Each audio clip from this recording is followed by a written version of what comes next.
Hello, I'm Morag Gamble, and I'm delighted to welcome you to this episode of Sense Making in a Changing World. Today, I'm speaking with acclaimed artists Bryony Kimmings and Will about their brand new show, Bog Witch, which is commissioned for the launch season at Soho Theatre, Walthamstow in London, starting very soon. Bog Witch is Bryony's first solo work in over 5 years. She is renowned for her raw, hilarious, and moving autobiographical theatre, described by The Guardian as an artist of exceptional integrity, imagination, compassion, and guts.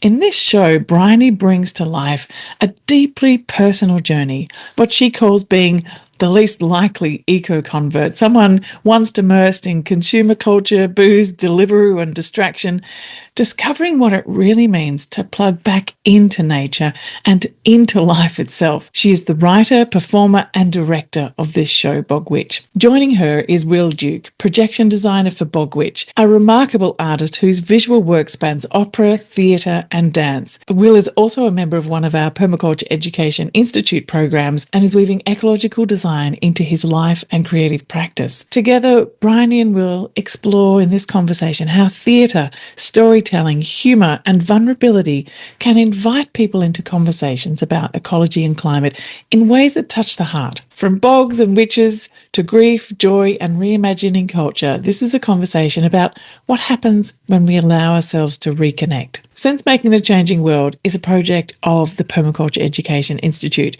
Each week I share conversations with leading educators, creatives, and change makers, exploring the ideas and practices that can help us imagine and live a thriving one planet way of life. If you'd like to explore our courses, visit permacultureeducation.org/courses, and you'll also find a link there in the show notes to book a time to chat with me about how you can join these programs. Please go ahead and subscribe to Sense Making the Changing World, leave us a 5-star review, and share this episode widely. It really does help others discover this podcast. And if you're in London, please go and see Bog Witch. The link to the show is in the notes below, as well as links to Bryony and Will's work. Before we begin, I would like to acknowledge that I'm recording this episode from the unceded lands of the Yinabara and Kapi people in a hand-built, solar-powered studio surrounded by my permaculture gardens in a permaculture eco-village. And now, join me in conversation with Bryony Kimmings and Will Duke. Well, thank you so much for joining me, both of you, Will and Bryony. It's an absolute delight and honour to have you on the show. You are quite different from the normal guests that I have on this show. I talk to people who are doing permaculture design, they're authors, but you are in the theatre, you're projecting out these stories, and it's where I feel the energy needs to go because it's a culture shifting space. And I feel a lot of the narratives that we've had around climate change and environmentalism are getting a bit tired and stuck. And there's something extremely exciting about what you're both doing. So I'm so delighted to have you here with me today. Welcome. Thanks. Firstly, the main show that you're preparing right now is Bog Witch. There's something about that name that makes me feel like I'm dropping back into my ancient traditional culture. And why bog? Why witch? I guess I'm the Bog Witch in that scenario. I mean, for ages, the show that we got asked to make a show, we hadn't made a show for 5 years, weren't even sure if we were going to make another show. And then this big theatre in London were like, we've got this big theatre, we'd really like you to make something.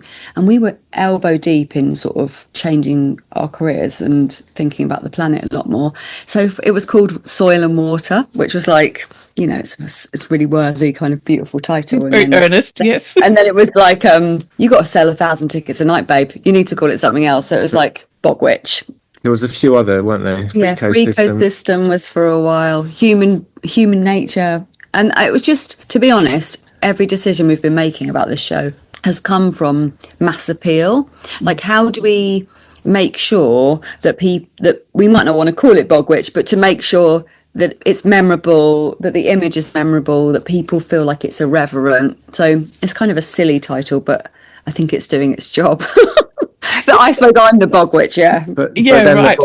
The Bog Witch idea did end up in the writing then. It was like this kind of, well, you can talk about it a bit more when you talk about the show, but it's like the Bog Witch became a kind of symbol for an elder or a future self, or like you say, someone who has sunk back down into their ancient or natural yeah, state. yeah. Yeah. There's also a really funny meme that goes around on Instagram a lot about a woman that just goes like, I'm in my 50s, I'm just gonna go full bog witch. I'm gonna live in the bog. I'm not gonna talk to anyone. And to be honest, most people are like, that sounds like heaven. So, like, I was reading about you moving out of consumer culture, going to, like, not dropping out, but plugging back into nature. I really like the way that you describe that. It's not, there is an unplugging that happens, but mostly it's about plugging back in. Like, having been deeply in, a sort of more urban life and more perhaps consumer life, what was it that really drew you into that space? Because understanding why people shift, I think, is so important, because we can keep telling stories unless the stories resonate. They just kind of land in dead space. True. I think, well, one, I wouldn't have even thought about it had I not have met Will, I don't think. So that's one thing, that he kind of was interested in ecology and the planet. I mean, I was at the time single mum, my son's disabled, I'm neurodivergent, got really bad mental health problems, and I was just literally living hand to mouth, searching for happiness in alcohol, buying things, like really just I'd say the normal way that people are searching for something, very townsfolk, popular culture version of life, which is what we're sold. But I wasn't happy and I wasn't fulfilled, and I was a bit at the end of my tether, really, wasn't I? Yeah. And so when he was like, what if all these things we're reading about nature are really true, about the healing powers of it? And I was like, yeah, right. But I didn't have anything other, actually the reason why I moved was because I couldn't think of anything that I believed in as much as Will believed in that. Like I didn't have a strong connection to something, and I thought that was admirable, and I thought he's a clever man, there must be a reason. So I just sort of went, okay, here I go, I'll come. And yeah, I didn't really have any faith in the fact that it might actually change me. I just thought, oh, I'll tag along. And did it change you? Yeah, absolutely. It really did. Like, as I say, I'm neurodivergent, I'm ADHD, so reading is really very difficult for me. And so this guy is a voracious reader, and his bookshelves are just full of, many, many studies of various things. And he kind of decants them to me while we're walking, or like when I've got like 5 minutes of brain space. And at first I was a bit like, shut up. I'm like, okay. But it goes in. Like like, I think the show is about, you think it's going to overwhelm you talking about the climate crisis, and at first it does overwhelm you. There's a lot of grief and anger to get past, and yet that's only one part of the process, isn't it? So I think I went through this period of being like, please, can you stop talking about it, because it's actually making me feel very unwell. And then actually pushing through that, something miraculous happens, I think. Yeah. And also just being in nature, something miraculous happens that you can't even really explain with words. Yeah. So you're still living out in the cottage? How long have you been out there now? 2022 we moved in. Yeah. Yeah. Yeah. I So mean, I think I would say, yeah. to pick up on what Bryony said, that there's definitely a lesson there for kind of people working more in our space. Obviously, the listeners should know that I'm currently doing Morag's permaculture design course, and have been for just over a year. That sort of like, obviously, when I first came to that, I was very... But you're also a theatre maker. True. Yeah. But it's this sort of how you communicate those ideas. And I think like when you're within the space, you're so absorbed by all those ideas, and you're so kind of in that world. There's that thing when people start learning about permaculture, about their goggles, they start seeing the world in a completely different way. But it's then like, how do you convey that to someone who's not in that space? I think is a really interesting thing. And I think to start with, I probably was a bit like OTT about it all, and very kind of too passionate in a way, like, and communicating that to someone who isn't doing that reading and isn't thinking in that way, is that there's a real lesson there, because it's like you're going to just turn someone off Resistant. if you're too kind of Enthusiastic.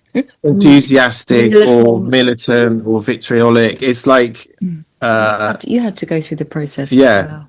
So it's like, why isn't she listening to this? This is like, no, but it's like you have to change the way you talk about it, because it's too much if you go full on from the beginning. I remember as a teenager, I was like, from that age, I was into, environmental activism and peace activism, and then that folded into permaculture. I remember people just seeing me coming and just cross the road because like, oh no, there's that woman again. She's going to like tell me about something. It's like, stop. Hit me with a stick. It's tricky, isn't it? Because of course you're passionate, because it's such a travesty.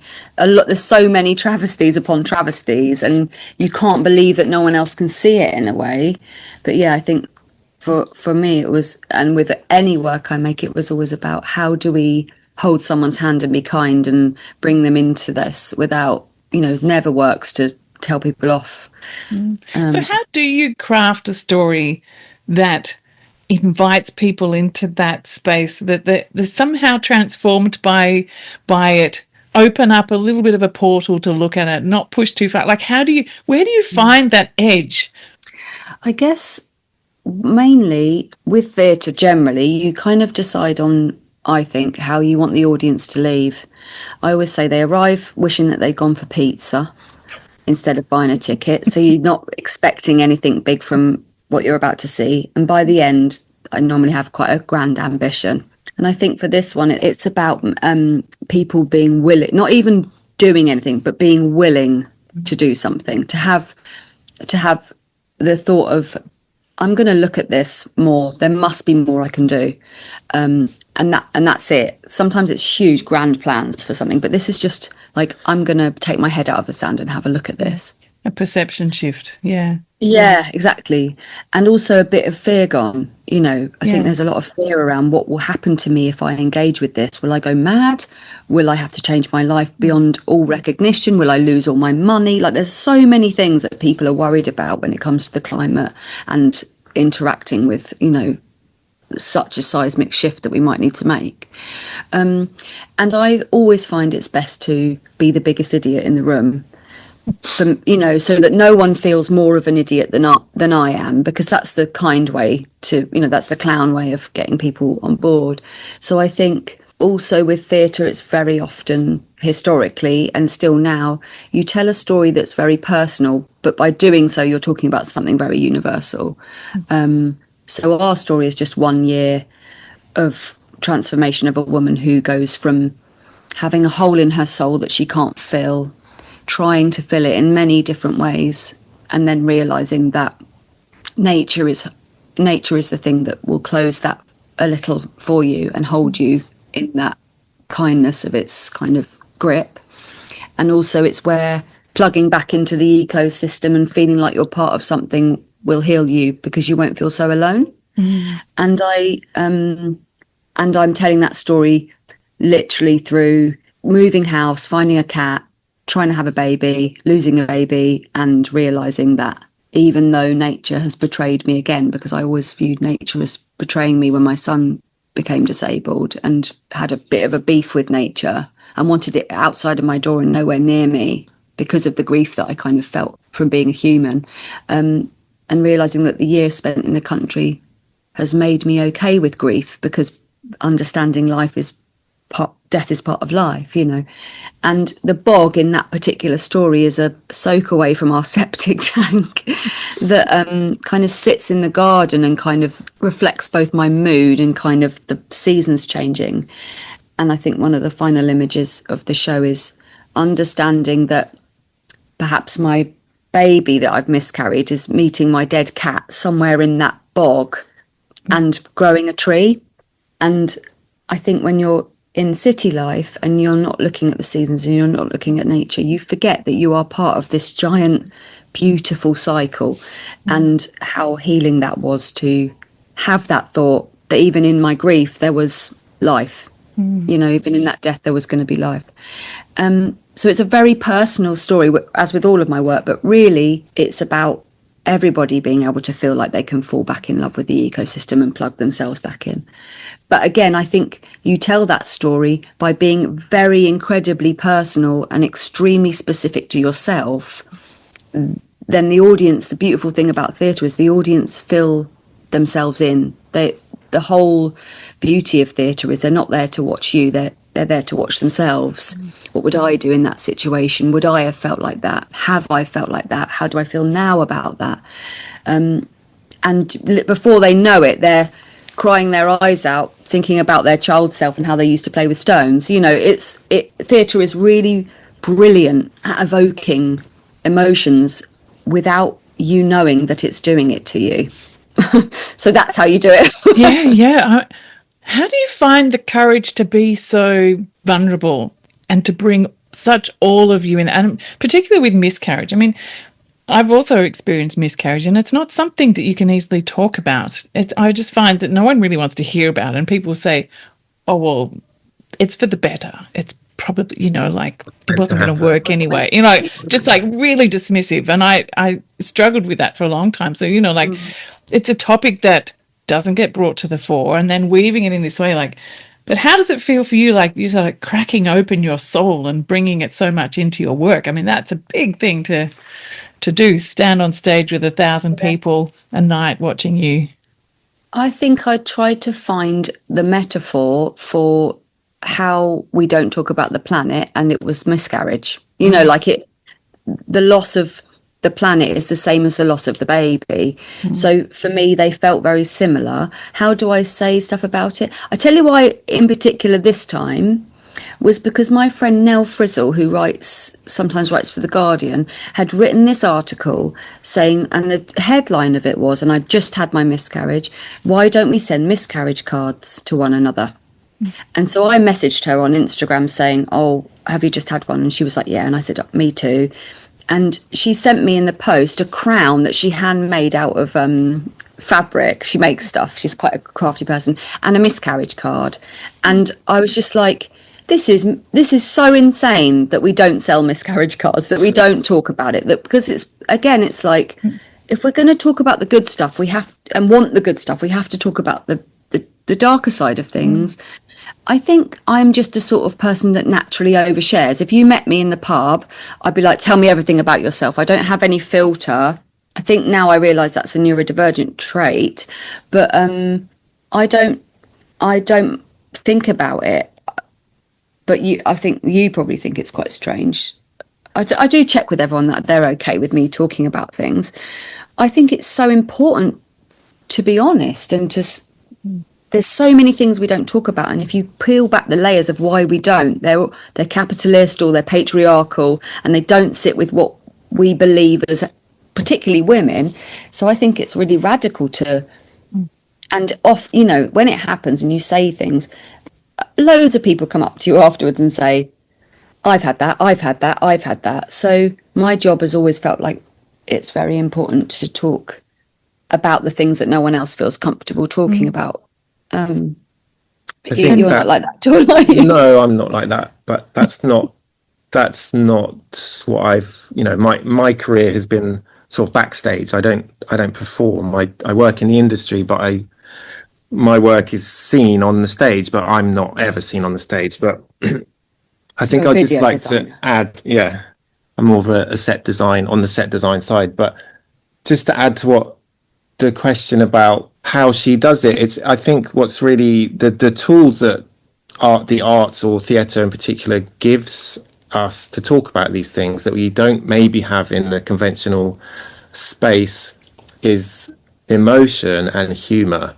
And I think like having those at your disposal are two very, very powerful tools, because the emotional side, like by talking about her very, very personal story, people are invested emotionally because these things are sad and they are emotional, and they allow people to access their hearts, I think, and get out of their heads. And then people feel more for humans than they do for other animals.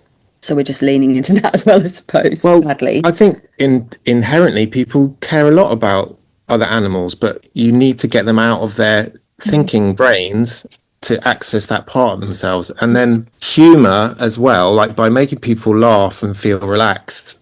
You know, Bryony's work, that's what she does. She gets the audience in, she relaxes them, she makes them feel very comfortable, makes them laugh, makes them cry, and then hits them with some really sort of serious message about a much wider, you know, it's not personal, it's universal. You know, there's always a universal theme in her work. How do we use storytelling to help with this transformation? I listened to the podcast you did with Manda Scott, who's become a kind of friend, and I chat to her, and she was saying this, you know, had an amazing conversation about storytelling and how important it is, and how it's such an important tool in all of this. You know, there's all the incredible knowledge around permaculture and growing systems and, you know, water and all the things we need to do to tell stories about. It's getting the stories out there that's such an important thing. I remember a really nice, not nice, a scary conversation. We were doing the Climate Creatives Conference at the BBC. They do it every year. I was there talking with Simon Armitage, and we were talking about, I cried. Simon Armitage is our poet laureate. He did a beautiful poem, and I couldn't speak when they asked me a question. And I was like, I'm really sorry, I can't speak for a second. And one of the guys at the BBC sort of said, we don't really look at grief, and maybe we should. We don't really look at tears. We look at trying to induce rage. And when we program stuff, we're trying to make people angry, because we want them to feel powerful. And he was like, but I've realised no one sits next to the angry person in the pub. So I was like, wow, there's all of these other human emotions that we need to try. And like, that's where comedy really felt really important.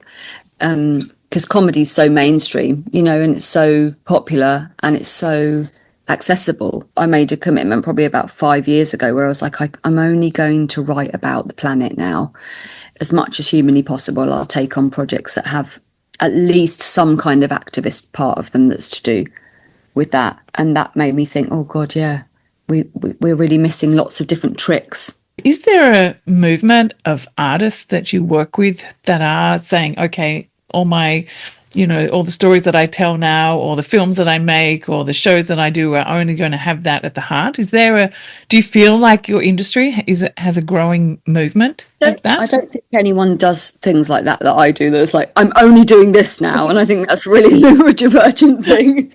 But I've definitely seen a shift in, for example, this year, Edinburgh happens every year. We're in the middle of Edinburgh at the moment.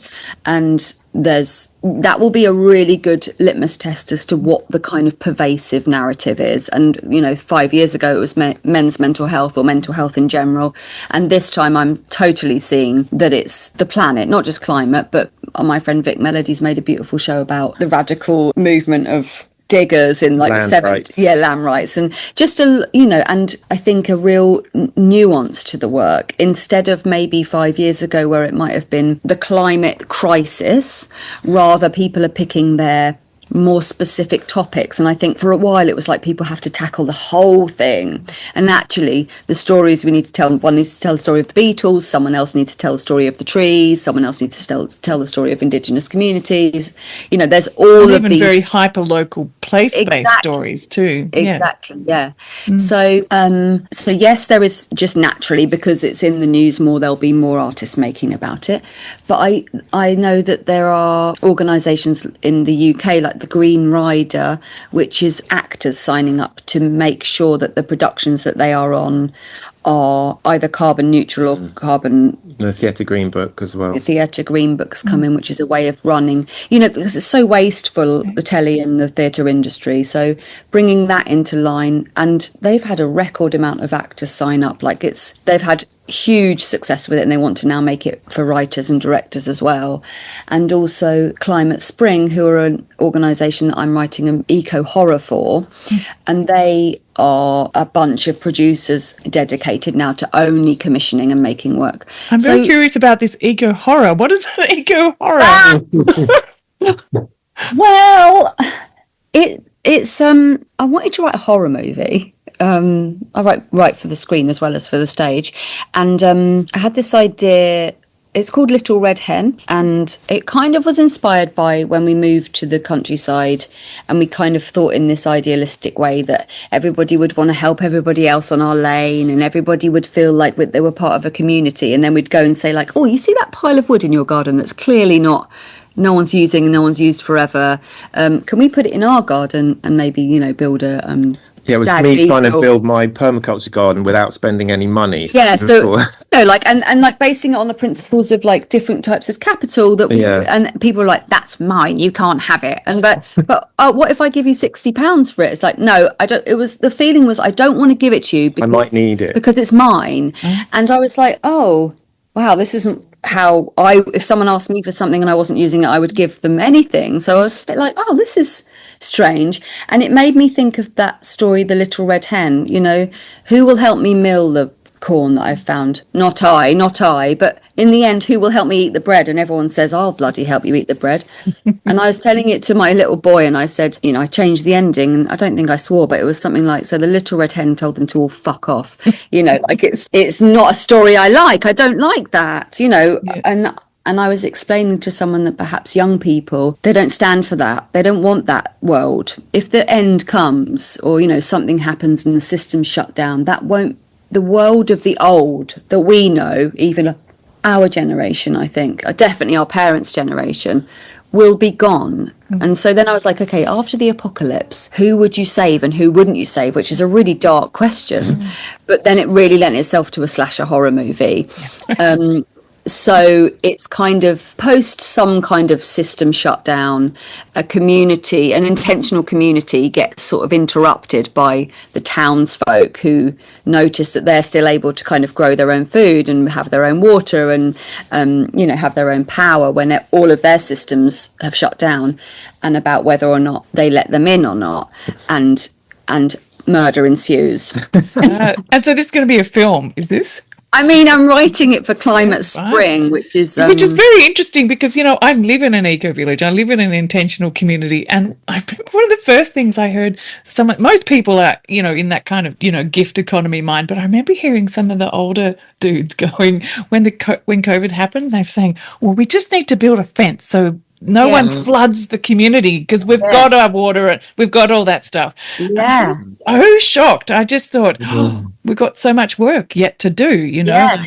But guns, like, do you get a gun? Like, should we get and it's like, no, we shouldn't get a gun. Like, but that thing of like, these people move into this intentional community, but they disrespect the rules and they don't follow the rules. And then it's a kind of folkloric they take their sort of extractive mindset into that space, and it. So, I mean, I'm really interested by this. I mean, I wonder, Will, whether you have any reflections on this. I mean, you've dived into the world of permaculture. Like, how is it better that the stories of permaculture can be told in ways? I mean, like what you've just described in the show and in the film are, in a way, permaculture stories of how we need to think differently about things and open up our perception about things differently. What ways do you think we can make permaculture more accessible? What kind of ways that help to share the stories that will stick? I think in a way it's about sort of disguising them. Going back to that thing of not turning people off by being too technical or too kind of militant about it. I think also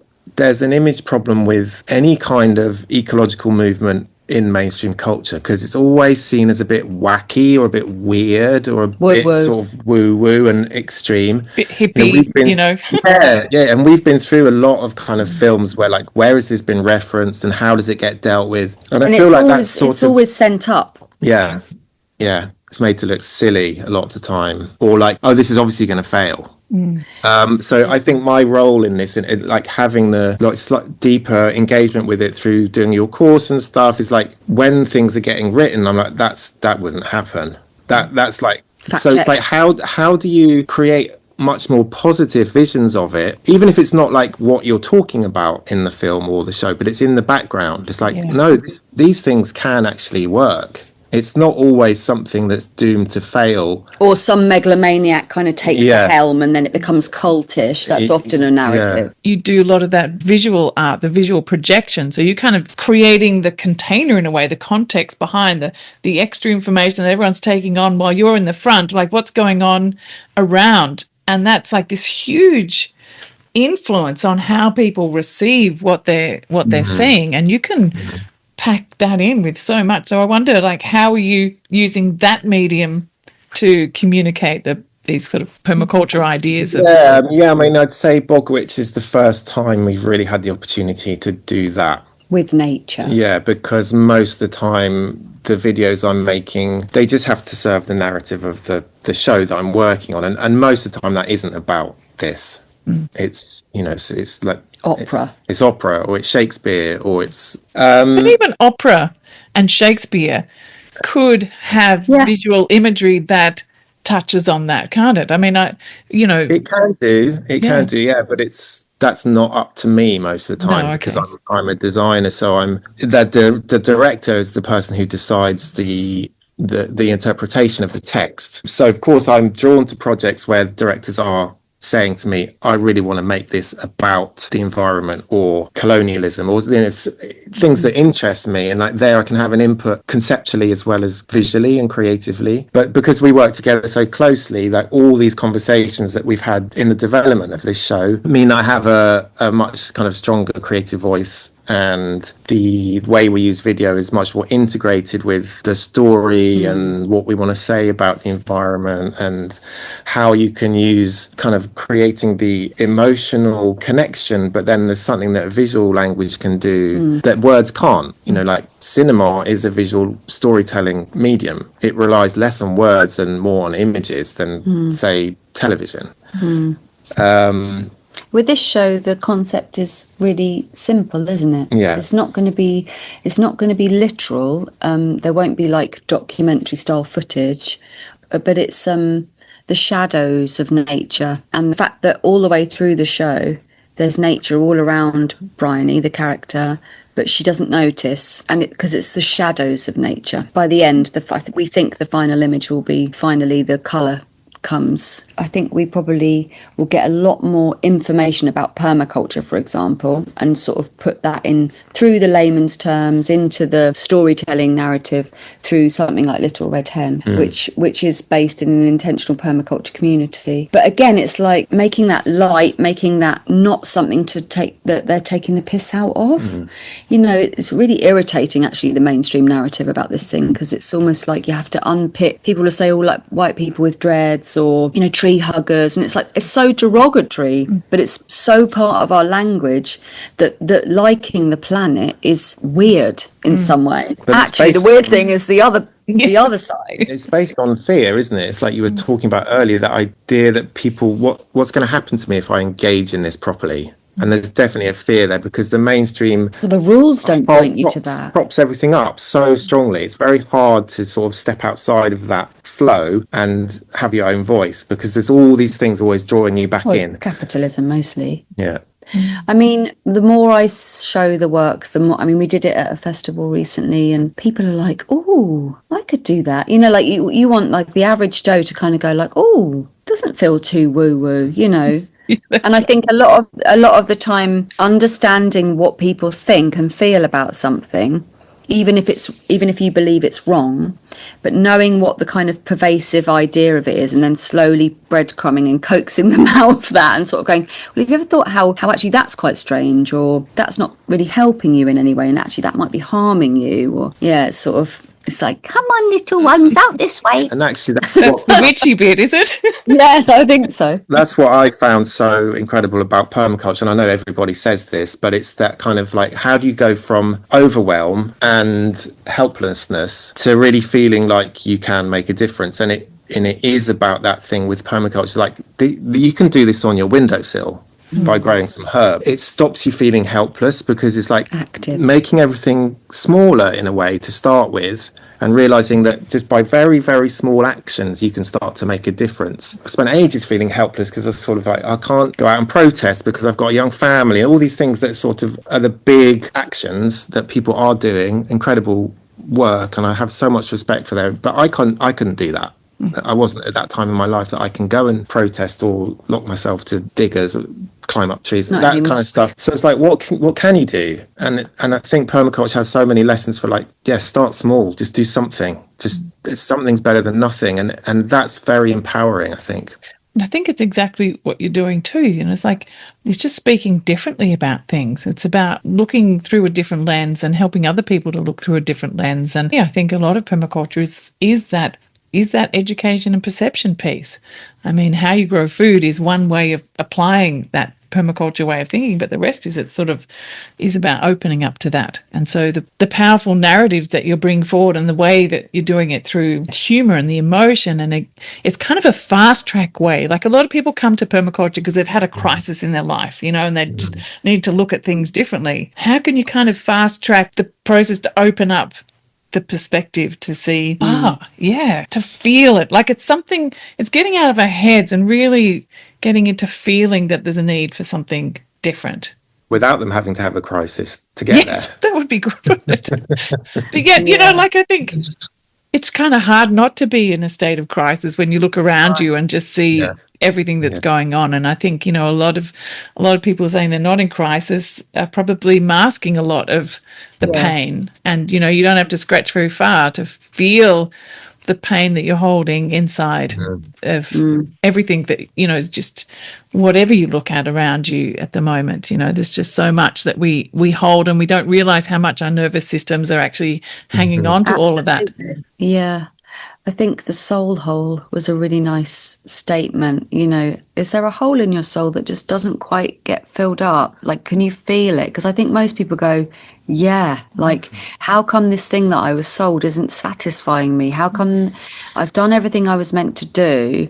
Yeah, I've still got this yearning feeling or this missing feeling, and I'm trying to fill it up. And it seemed to be the best way to open the show, to sort of say, look, I've got this. I think the opening line is, at the moment, is I've got a massive hole, and it's like, it's not that hole down there, although that is absolutely massive. I think that is a nice line. It's in my soul, and people afterwards are like, "Oh, I've got a hole in my soul." It's like, almost like, okay, we can cerebrally say that as capitalism is bad, it leaves you lacking. But actually, the description of it, it's hungry, it's growling, it's wanting you to fill it. It doesn't feel satiated for long.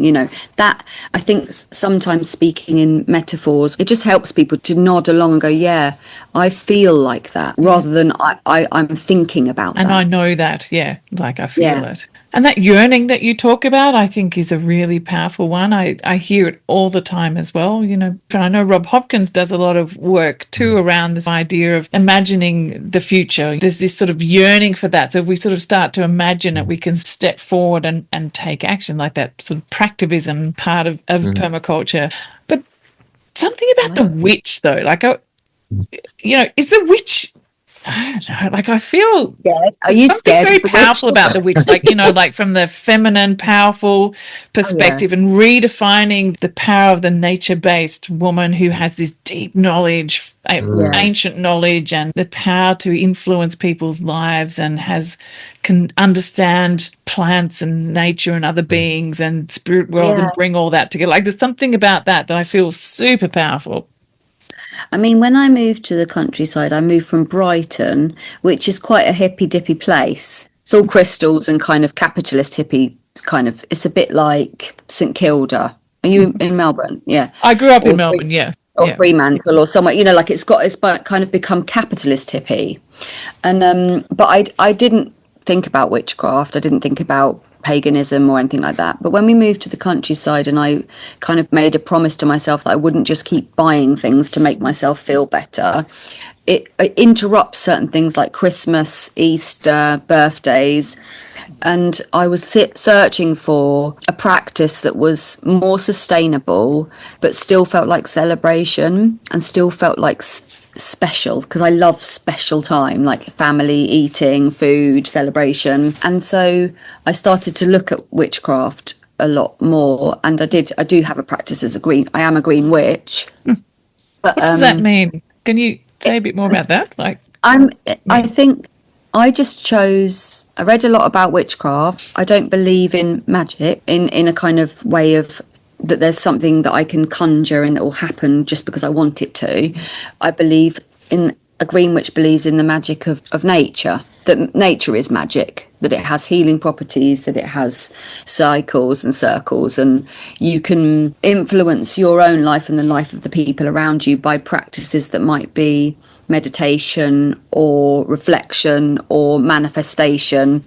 But I think mine kind of comes very much from demarcating time, letting go and thinking of the new, planning, that kind of thing, as opposed to, I'm going to put a hex on this person or I want money, so I'm going to do this spell, which is fine. People have all different practices. The green witch is also quite solitary, and I'm not a coven girl.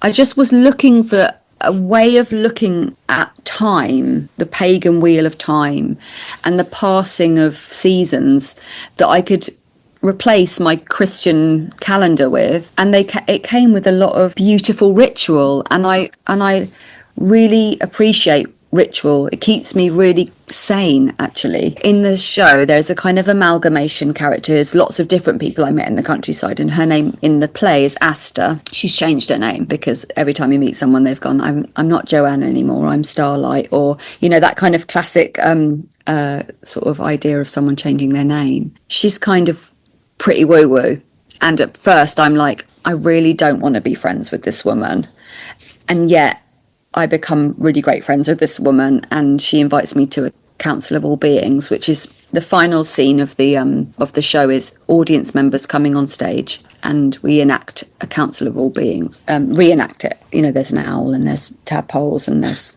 a mountain, and they wear these outfits and they have headphones which are telling them what to do. And we're doing this council of all beings, which is what Asta invites me to in the first scene of the show. Deconstructing why I found her very off-putting at first is really helpful with that thing we were talking about a minute ago about it being woo-woo and a bit silly, or a bit sort of sending that up. You know, at first it's like she's got dream catchers everywhere and giant boobs, and she kind of talks in riddles, and I don't understand anything she's saying, but by the end she's my best friend and I can't imagine my life without her. So she sort of represents the Bog Witch as well, and witchcraft. And that woman in her, you know, all of the women I've met in the countryside are older than me, in their 50s and 60s, mostly postmenopausal, vessels of pure wisdom and calm, and having gone through the storm of menopause themselves, offering me tinctures and help and wisdom for my menopause. And it's just like, oh man, women are so amazing, and they are nature incarnate. And I really think the witch has had a bad ride. The crone, the hag, the witch, you know, actually, these are our soothsayers. You know, our culture's been decimated because of our own terrible actions, but we don't have a rich Indigenous history in the UK. The closest we have is paganism and witches. So anyone that's kind of leaning into that feels, for me, like I gravitate towards that. And I want our children to understand that we're having these celebrations because it's the solstice, not because a baby was born and was the son of God. I mean, there was a deliberate movement in this country to destroy that knowledge with the witch trials, and those women were the holders of our Indigenous wisdom, and they were all killed. It's a really interesting thing. Quite a radical movement, I think, the witchcraft movement, although it is also sadly becoming really homogenized and capitalized. It's like there's t-shirts now saying I'm in a coven. It's as soon as there's a movement, it's like capitalism's like, give us the crystals. There's a really beautiful part in the show as well where one, like Bryony, she thinks that she's going to find the answers in a kind of coven, so she goes to find these women who claim to be witches and stuff, and then she realizes actually no, it's about a community of people who don't necessarily define themselves in that way. It's about everybody. It's like my community can be anybody. I don't have to say. Yeah, the witches are talking about how they don't have the right drum and they don't have the right crystal, and they're arguing about, you know, the same thing that everyone was arguing about back in the city. And I think the end idea of the Council of All Beings is that it's Barry the accountant and it's Sarah the woman who runs the shop, and it's all of it's this movement is becoming everyday people, and that actually is much more powerful, that it's, you know, that she's found her local community in this unexpected place. And also, I guess, too, with the Council of All Beings, it's everyday people, but it's also a rewilding of connecting in with more than human world, and how, I mean, to end there seems to be a really powerful invitation to step further into that. Yeah, I mean, Manda Scott's using web of life instead of saying nature. And I feel really, there's a part in the show where I say there was a legal team that tried to change, or has been successful in changing, the dictionary definition of nature. The reason why they had to change it was because they forgot to put human beings in the description. And so they were campaigning to say, look, we're not separate. We are part of that web of life. And I think in the end, loads of people dressed as mountains and frogs and stuff from the audience is the perfect way to end it. Exactly, to say, welcome back to the web of life. Like, listen to what these guys have got to say, because they need us. Yeah. And you were saying before that Will's the reader and you're not so much the reader. So what's your writing process then? I mean, like, do you speak it? Do you write it? Do you I type, actually. You type it, right? I'm not dyslexic. I just can't sit still. Like I'm itching to get up now. Like I'm run around. But my brain doesn't focus like that. Writing's different because I think I'm playing out something very active in my mind. I'm, imagining all of the different parts. When I was writing the BBC climate drama, I have to practice the Pomodoro technique, where I get up every 15 minutes for a 5-minute walkabout. I used to always have a fag every 20 minutes, and now I have to not do that anymore. It's so boring. Going for my hands in the soil. Sometimes it's a struggle to chain me to my desk, isn't it? But I have to that just means I have to be really interested and invested in something. And I suppose that's probably why I do things like I'm only writing about the climate from now on, because I've taken on work and then I'm like, I cannot sit and write this. It's also about realizing what you're good at and focusing in on that, and then asking other people to help with the stuff that you're not so good at. So Bryony, like, her gift is people. Like, she can write characters so amazingly well, and there's so much depth and there's so much warmth and there's so much real emotion, and that's how she creates these characters that people relate to. And that's an incredible skill, and it's to do with kind of human interaction, and then all the more kind of nitty-gritty factual stuff that she needs, she can ask other people to feed back to her about.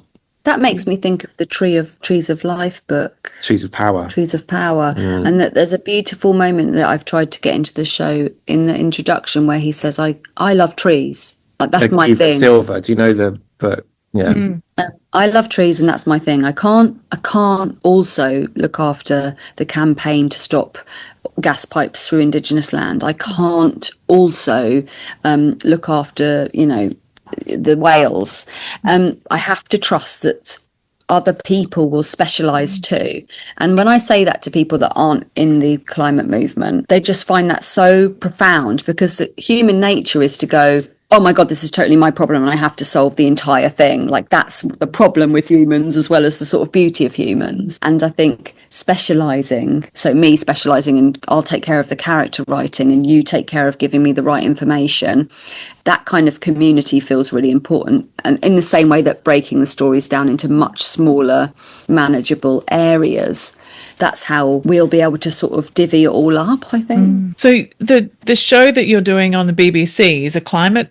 Is that a drama, did you say? Well? It's a cli-fi, they call it. Which I don't like, because it sounds really rude for some reason. It's a book called The Rapture, which is now about 20 years old, I think. So it's by Liz Jensen, whose son was a very voracious and brilliant climate activist, and she was very interested and became very interested in the climate movement because of him. It's about a young girl who, in a mental institution, having killed her own mum, who professes to be able to see the future and that it's full of climate disaster, and she can tell you exactly when it will happen. And about a therapist who is newly disabled, wheelchair user, who is traumatized herself, and these two traumatized women kind of come together. And yes, at the beginning she's a skeptic, and I guess it's a huge allegory for young people knowing what's coming and not having the power to do anything about that yet.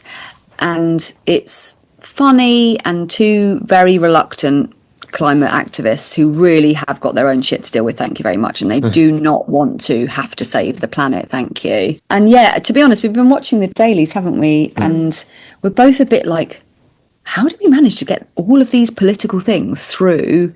You know, like how have we, like, I'm really impressed that the BBC have really let us talk about degrowth and let us talk about greenwashing, and this feels like the most mainstream sort of surreptitious like climate activism that we've done. When will that come out? Hopefully spring next year, I'd imagine. It's been, I mean, literally have been writing it for like 6 years. It's been an absolute living nightmare, but it's shooting, so that's like, oh my gosh, you know, and it's amazing, and it's a channel, BBC One mainstream drama. Like it's very mainstream. They've been very lucky with the British weather this summer, because it actually looks like they imagined it.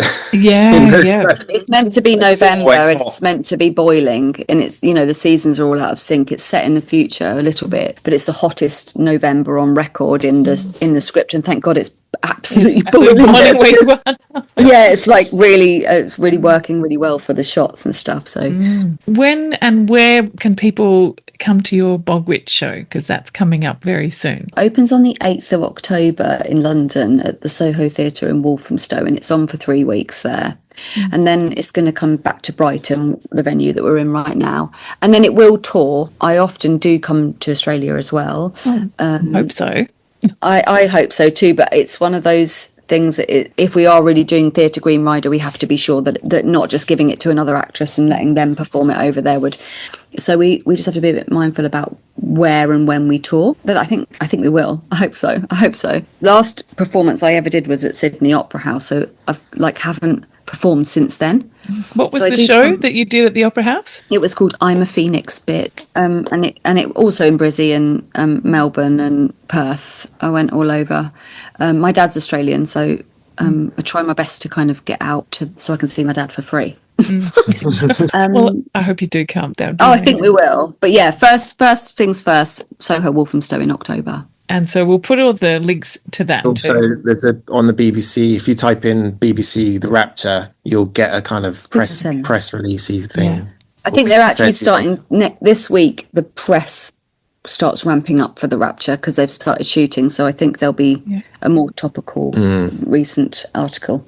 Thank you for telling these stories out into the world. So, I mean, to get that sort of story out into BBC is phenomenal, to get those stories on the big stage. Thank you so much for joining me on the show today. Thank you. Thanks, Morag. Thank you for all the work you're doing as well.